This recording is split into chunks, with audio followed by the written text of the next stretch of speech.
যখন কোনো মানুষের উপর বিপর্যয় আসে, সেটা হয় পরীক্ষা অথবা একটা শাস্তি। যে লোকগুলো আল্লাহ তাআলার পথ থেকে দূরে সরে গেছে তাদের জন্য এটা শাস্তি, আর যারা আল্লাহর পথে আছে তাদের জন্য পরীক্ষা। হতে পারে যে বাবা মা খুব ভালো মুসলিম, 5 ওয়াক্ত নামাজ পড়েন, হয়তো যাকাত দিয়েছেন, হজ পালন করেন, রমজান মাসে রোজা রাখেন, আল্লাহ তাদের একটা সন্তান দিলেন জন্ম থেকে যার হার্টের সমস্যা। সত্যিকারের মুসলিম, সত্যিকারের মুমিন বলবে আলহামদুলিল্লাহ, আল্লাহ তাআলা তোমাকে অনেক ধন্যবাদ, আল্লাহ তাদের পরীক্ষা করছেন।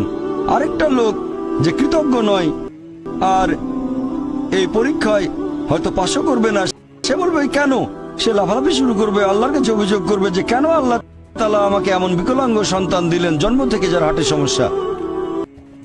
আর পরীক্ষা যত কঠিন পুরস্কার তত বেশি, পরীক্ষা যত কঠিন পুরস্কারের পরিমাণ তত বেশি।